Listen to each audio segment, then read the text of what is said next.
Well, we left Singapore with the notion that we could build all the accountability mechanisms that we need out of 4 building blocks, which would be principles, which you could translate to, let's say, a constitution in a state.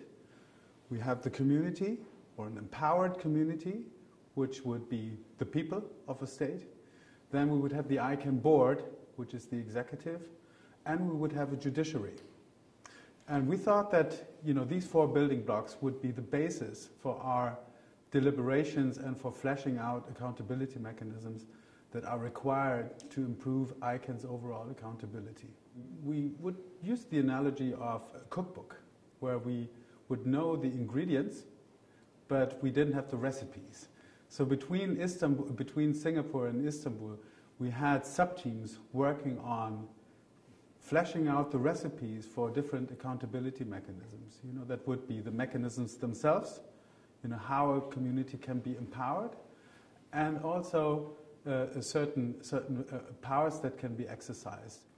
Well, in Istanbul, we took the opportunity of having everybody in the room, or most part of the group in the room, to further work on the constitution, if you wish, i.e. what changes need to be made to ICANN's bylaws, to its mission and its core values, to give the community sufficient assurance that ICANN knows exactly on what principles it's going to base its operations. Well, we discussed the independent review process, which would be the equivalent to the judiciary, in greater detail, and we gave the sub-team guidance on how to continue that work. But also, you need to remember there's a relationship between the bylaws and the independent review, because the independent review uses the bylaws, the mission and the core values to determine whether certain actions that are challenged in the process are in violation of the mission and core values or not. We're still waiting for legal advice to inform our discussions further, but there seems to be agreement in the group that what we're looking for is a community representation.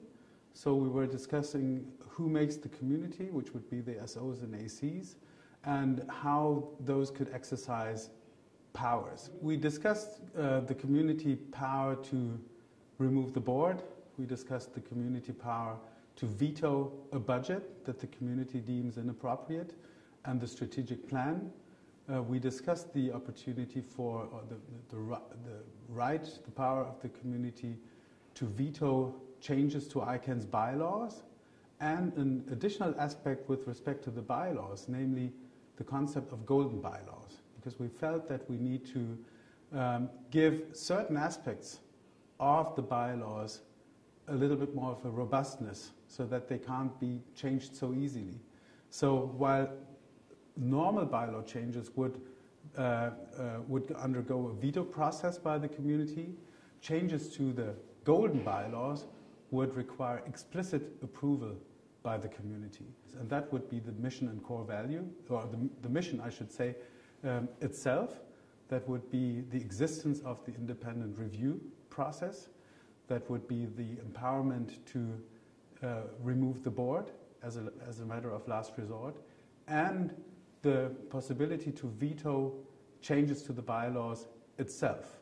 There might be more items that could be made golden bylaws, but those 4 elements are the ones that the group in Istanbul during its deliberations considered as essential as we move forward.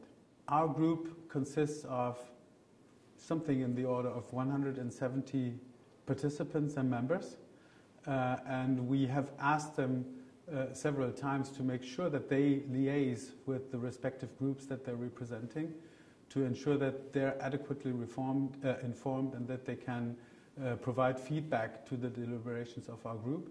We are going to have a public comment period where we present our findings to the wider community. We will back that up with different communication measures.